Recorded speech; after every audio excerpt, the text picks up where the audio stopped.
What are the consequences of the predictable deal to raise the debt ceiling?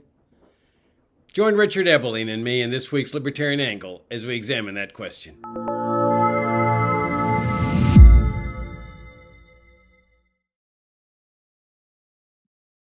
I am Jacob Hornberger, president of the Future of Freedom Foundation, and welcome to this week's Libertarian Angle, the show that you all know brings you the principled, uncompromising case for the libertarian philosophy. I'm joined by my co-host, Richard Ebeling, professor of economics at the Citadel. Richard, good to see you again for another round of Libertarian Angle. Good to see you and our viewers and listeners. Yeah, if you're new to FFF, come and visit us at FFF for about 34 years of principled arguments, conferences, videos, presentations, and the like. So, Richard, we've got the big debt ceiling circus back into town. Everybody's all excited because they've reached an accord on the debt ceiling. Oh my gosh, the United States is not going to fall into the ocean after all, and the communists are not going to take us over, and there's not going to be a big default, and time for celebration. And everybody's taking out their champagne bottles and uncorking it. I mean, Richard, I've seen nonsense in my life before, but this is just pure nonsense.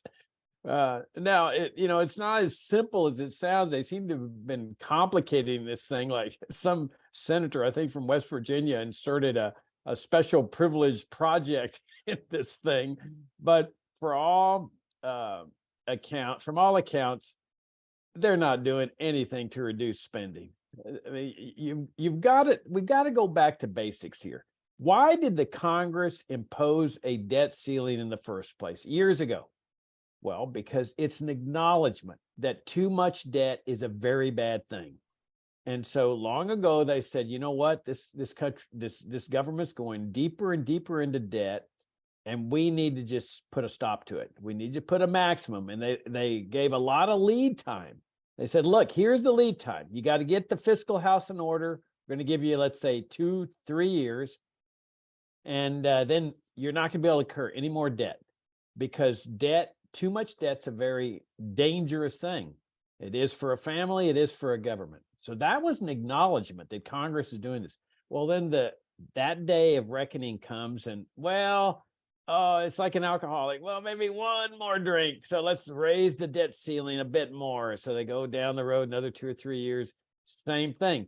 Meanwhile, the mainstream press is going ballistic. Oh, you've got to raise the debt ceiling. Please raise the debt ceiling. There's going to be a default. There's going to be a default. I mean, we hear this every single time. I mean, I'm not Nostradamus, but every time I predict that they're going to do the same thing and the prediction comes true, it's just standard. The default. And then as soon as the debt ceiling is reached, is raised, and then the can is kicked another 2 or 3 years down the road, all the mainstream press goes back to business as usual. Well, first they celebrate. It worked again. We pulled the default card, and that scared them into raising the debt ceiling again. So everything returns to normal. That they don't call for slashing government expenditures. They don't say, hey, look, okay, they gave us a reprieve this time, but we've got to get ready for the next time. We've got to start slashing expenditures, and we want Congress to slash expenditures. They don't say anything like that. In fact, it's the opposite. They want the government to continue spending. Why? Because they know that 2 years down the line, they can do the same thing and it'll work again. Default, Jacob, default. And so the plan goes ahead. Now, what I found an interesting twist in this, and you can correct me if I'm wrong, Richard, but I don't think they actually raised the debt ceiling this time in this agreement. Now, the agreement still has to go through, so that still awaits us to see what's going to happen. But I don't have any doubts that they're going to get enough votes to pass it. But from what I understand, they didn't raise the debt ceiling to a fixed amount. They just said that whatever it's raised to, that will be the debt ceiling. So you could borrow out the gazoo another 10-20 trillion dollars over the next couple of years. And then coincidentally, they put it past the elections in 2024 so that nobody has to deal with it as an election issue. But Richard, this is just a sham. I mean, it's just an absolute sham. and it's going to fall ultimately on the American people. From what I understand, the amount per taxpayer on $32 trillion of debt, that's the amount of debt that's there right now, it amounts to about $275,000 per taxpayer. That's an incredible amount. I mean, how many people, when they apply for a credit card and the credit card company says, put your assets and liabilities here, how many people list that as a liability? And yet, if that day of reckoning ever comes, and it has to come sometime if they remain on this trajectory, people are going to be very surprised when the government starts seizing their retirement accounts and anything else that they can find to satisfy its voracious appetite for more money. Give us your analysis of this situation, Richard. Well, let me start out by commenting that for years now, I have been regularly teaching courses on the principles of macroeconomics, money and banking. And of course, at some period in going through the material in either both of those courses, I talk about deficit spending, the debt. And I usually put up a PowerPoint with the slides. And I invariably put up these slides based upon, at that time, the latest data from the Congressional Budget Office, CBO, which, as I've mentioned before, is meant to be a nonpartisan bureau set up by Congress long ago, which is meant to be impartial. It's just the economists and the statisticians, the number crunchers, given the expenditures projected for future years, given the tax revenues expected over future years under current legislation. How much is the government going to take in? How much is it going to spend? What will the deficit be? What will the debt grow to, et cetera, et cetera, et cetera. So it's just a few years ago that I would be doing this in class based upon that latest CBO projections. And I would be telling my students, what, the CBO is saying that by 2030, by 2032, we're going to have maybe $35 trillion of debt. Well, guess what it is now under the current cap? 31.4 trillion. And you're right, there is no formal cap placed upon it. There's no new debt ceiling. But obviously, as part of the deal, they're projecting how much the government is going to take in taxes, how much it's going to spend, and therefore what will be the anticipated shortfall in terms of revenues to cover that spending. And they're talking that over this two-year period, over which, as you were saying, that there'll be no debt limit until after the 2024 elections, early 2025, that they would then come up for discussion again. They're talking about another close to $4 trillion. So here we are in 2024, 2025, with an amount of accumulated debt greater than what the Congressional Budget Office was anticipating, not for close to another decade, just a few years ago. So this is totally out of control. This is totally out of control. And again, if you look at the details of what has been quote worked out in this arrangement, which is meant to be a compromise, the entitlement programs are not touched. Medicare, Medicaid, Social Security. The defense budget will be increasing. There is a slight cap on growth of domestic spending. It's supposed to remain the same this coming year as it was this previous year, but then would still edge up slightly in the following year. So in fact, the compromise is that, well, we're going to just modestly keep growing the size and spending of government and covering the difference with more and more deficit spending. So this is considered the grand settlement by people on both sides of this agreement. The hardliners, yes, and the idea is, politics is compromise. Yes, we're compromising on how much more government will grow and how much more the debt will increase due to the annual deficits. You see, we have everything arranged for the good of America. We've agreed on how much the government will remain out of control. Now, to place this in context, which we've talked about before, but it's important to emphasize, A couple of weeks ago, in one of my articles for the FFF website, called "The Smoke and Mirrors of the Debt Ceiling Crisis," I pointed out that all this business about the government defaulting on interest payments was just nonsense. Because using the data that comes out from the Congressional Budget Office based upon the Treasury on the stream of government revenues every month, the stream of expenditures every month, the fact is that the government takes in way more than enough month after month to meet interest payments on the debt as it comes due on the different maturities and payments of the debt. It has enough in revenues every month to cover Social Security and Medicare and Medicaid. What is not covered are the discretionary spendings. There's a few $100 billion left, about $25 billion left. But of course, that's a drop in the bucket when you consider that, quote, the discretionary spending, that is the non-entitlement programs, as they're called, is like 1.4 or $5 trillion. So of course, there's not enough to pay for it. And that's the issue, that they can't do they can't do the farmers subsidies for not growing crops.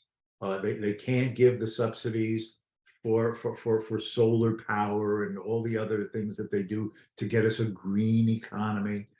They can't pay for a whole variety of the other government business partnerships arrangements, et cetera, et cetera, et cetera. Or just the regular expenses of the bureaucrats' salaries for what? The Department of Commerce, the Department of Education, the Department of Health, Education, and Welfare, the Department of State, the Department of certainly Defense. They don't have enough to cover what they're projecting next year and the year after that is going to be close to $900 billion on the defense budget.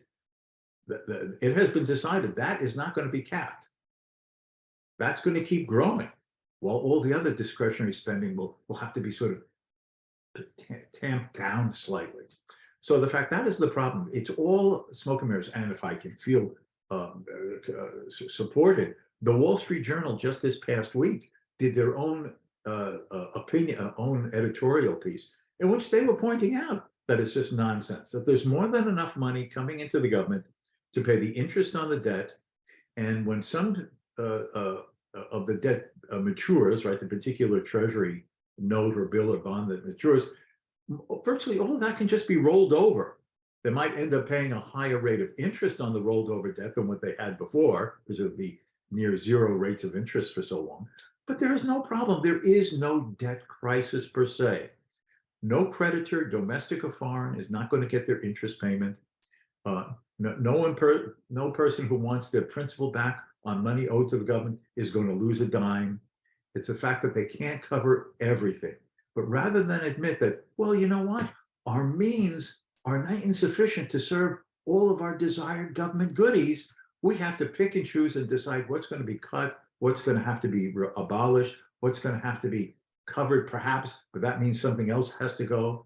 That would be real political hard work for these people to have to do. And in public, oh, you don't get your infrastructure bridge built. Oh, not every pothole on a federal highway gets filled with the federal portion of the money that goes to the state governments.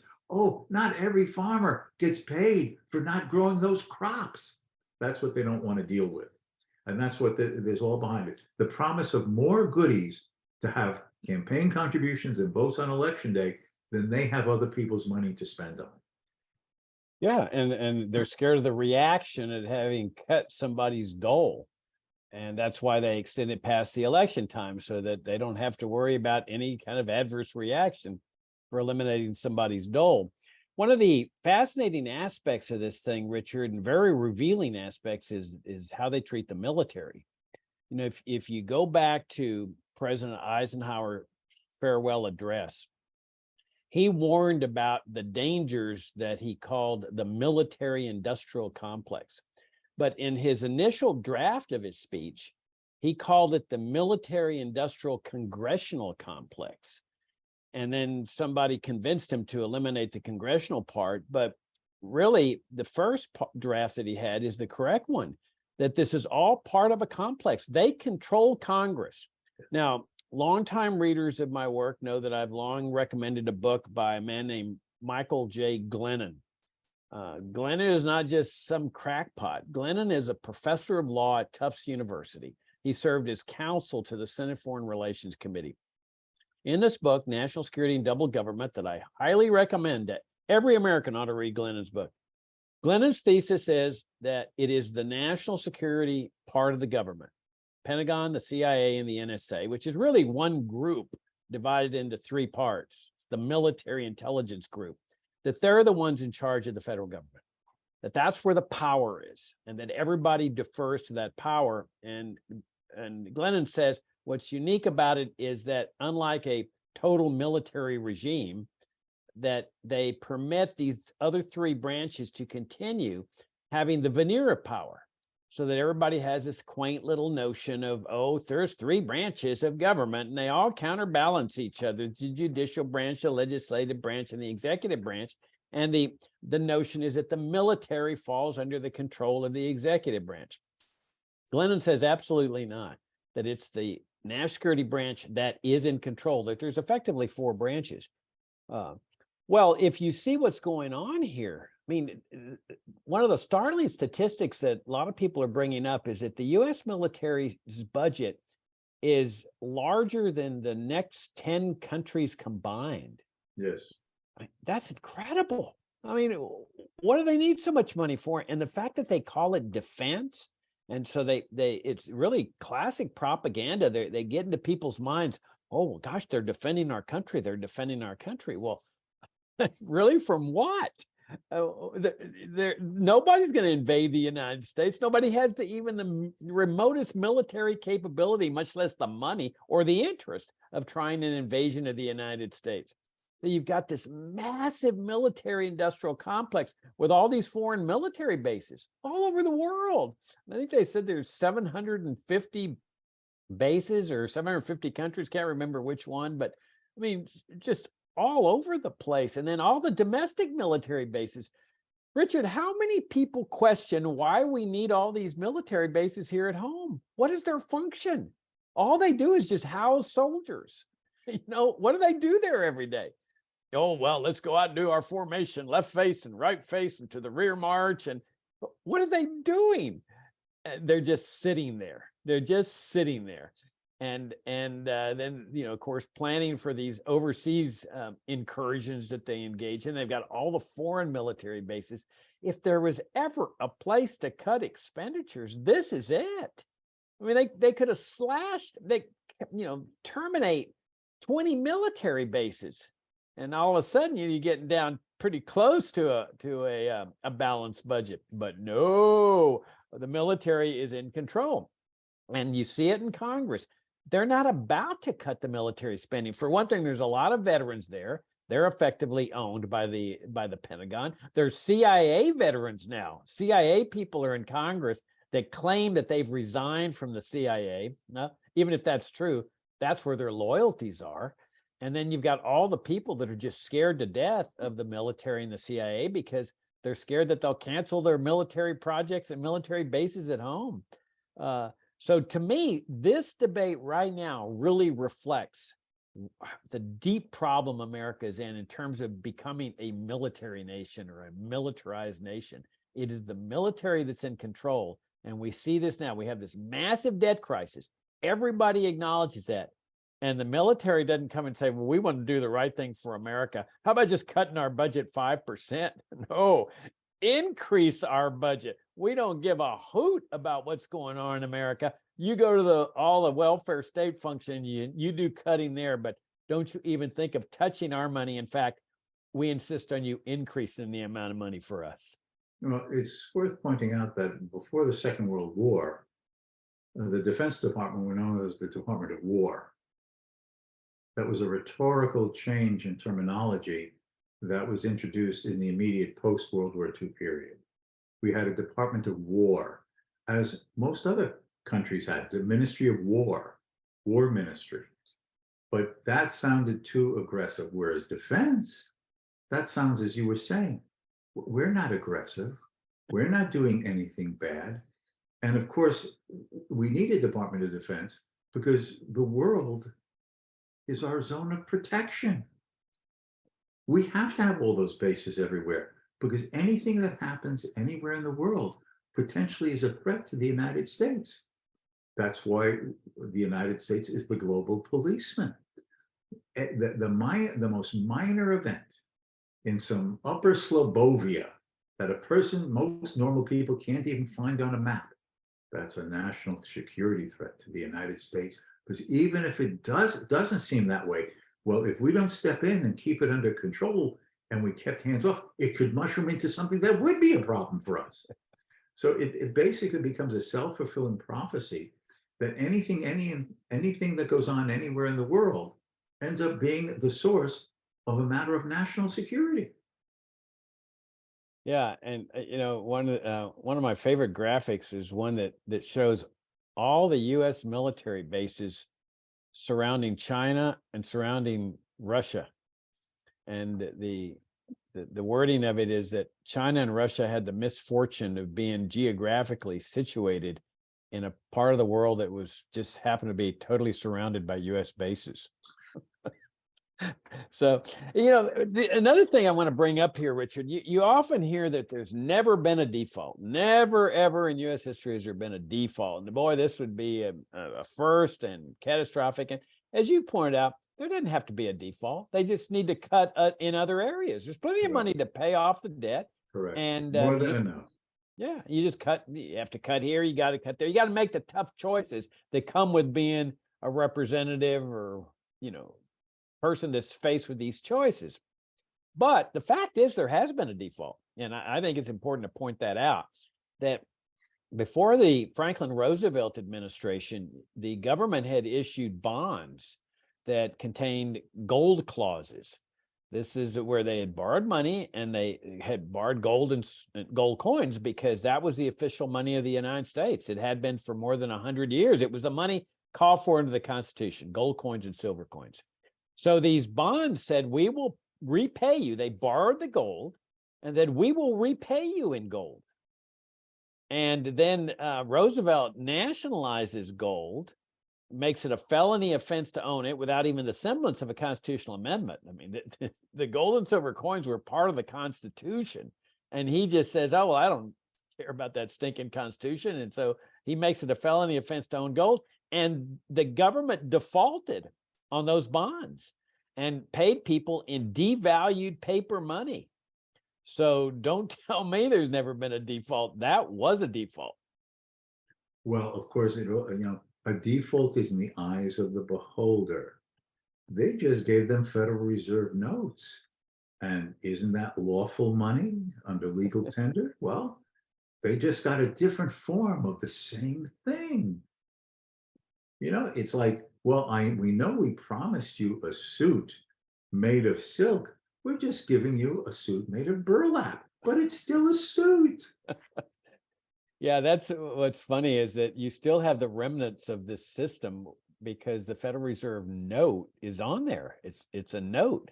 Correct. But nobody thinks about, well, what's it promising to pay? I mean, it's a note means like a promissory note. And in the original founding system, it was, we promise to pay you an ounce of gold, for example.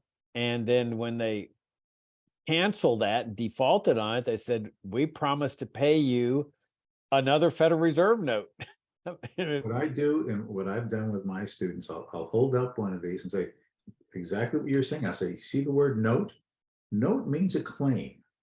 It's a title to something else. And I explained to them that back in those earlier days, that note represented as a money substitute a certain sum of gold or silver. Those were the real money commodities. But that today, if you go into a bank with, let's say, a $10 bill and say, I want to turn this note in for what it's a claim to, they hand you two $5 bills. And they say, no, I don't want that. I want what this note represents. And if you then hand them one of the $5 bills, they give you 5 $1 bills. And then if you say, I don't want this, I want what the note represents, and you give them back one of the dollar bills, they give you 4 quarters. But of course, the quarters don't have silver anymore, right? They're crappy metallic nothing. And then he said, I don't want this quarter. Well, they give you 2 dimes and a nickel. If you turn in the nickel, they give you 5 pennies. I mean, but that's not what, you see what I'm saying? It's ridiculous. It represents nothing anymore. And then if you say, well, here are all these quarters back, they just give you back one of the dollar notes. Right. And all this is considered normal. I mean, that's what's just so fascinating.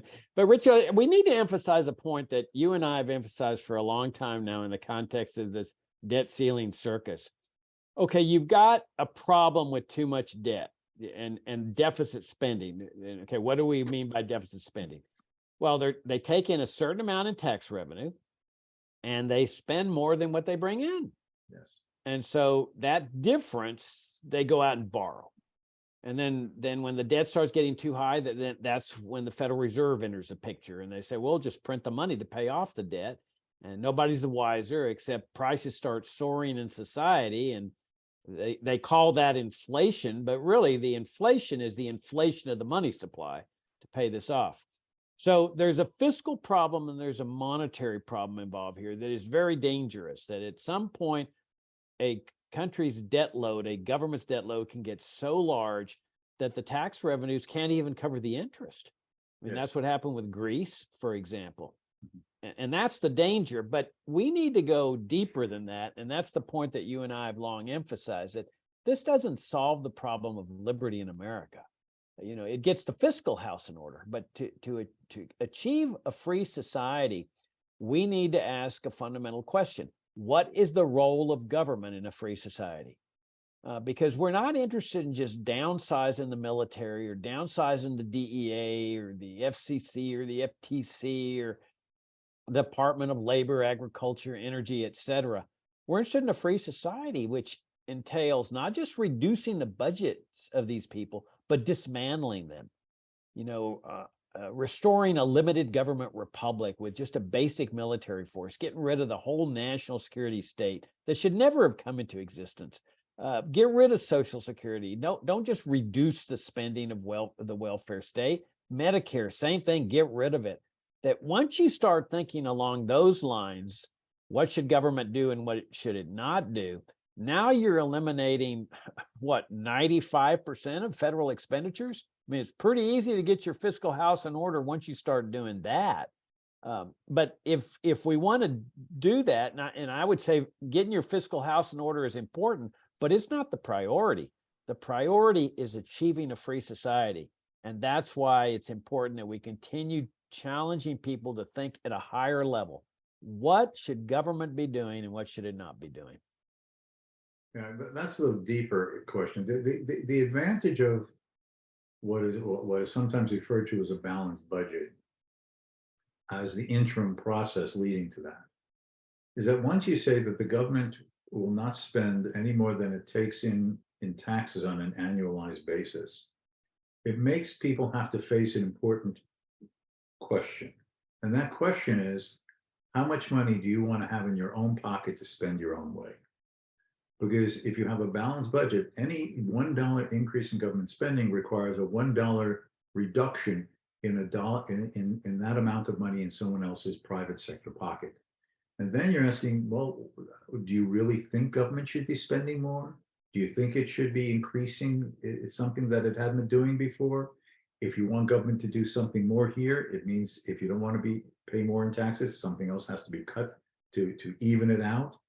And once you have people having to deal with trade-offs, it gets them at least starting to think about the question is, well, what is it that government should be doing when it involves less discretion as a private individual, as a businessman trying to run his enterprise and having the revenues to not just maintain it, but to make it grow? What is it? But once you eliminate the need for people to ask that question, what are the opportunity costs? What are the trade-offs? What is it that government is doing that is reasonable and justifiable? Once you take that away and say, government can do anything and we can just borrow the money, it takes that out of people's vision. When people have to face choices, let me give an example. A number of years ago, they did a poll in California Do you think that the state of California should place more coastal land under its regulatory control or ownership to preserve coastlines? And people having, access, right, public access. Of course, a huge majority said, yes, of course, it should be available to everybody. Then they did the same poll, but did a dollar estimate of what it would cost to buy up that land, greater regulatory expense of the park rangers, right, the bureaucrats to manage it, et cetera, et cetera, et cetera. And then for maintenance of it, right, taxes, because you have to have the crews to keep it clean and pristine, all the other nonsense. And a dollar amount was attached to that. The pro people for doing that fell below 50%. That's all you have to do. Tell people, do you really want this money to come out of your pocket? And therefore, do you think it's something the government should do and it'd be worth doing? It changes people's vision of how to think about these things. But when you can say, here's a goodie, but it doesn't cost you anything, or we're giving you a bargain, something that has a dollar value of $100, we're only going to take $35 from you. Who doesn't want a bargain? It suddenly seems to look a lot different. And that's the benefit from the politician's point of view of being able to just spend other people's money by borrowing rather than spend taxpayers' money directly through every dollar you spend means a dollar less in someone's pocket. Yeah, that's a great point. Or they say, do you want this free goodie? And somebody else is going to pay for it, not you, like the rich will take it from the rich. Right. But the point you make is really good, Richard, that a free society is one where people control the money that they make, that it rightly belongs to them, and there's nothing that government can do about taking it from them and interfering with what they want to do with it. And that was our founding system, where there was no income tax, there was no welfare state. We know there was massive exceptions on freedom, like slavery, but they at least pointed the direction as to what a free society is. You keep everything you're in, you decide what to do with it, and you just got a very limited government with a limited military force that's really doing practically nothing. Right.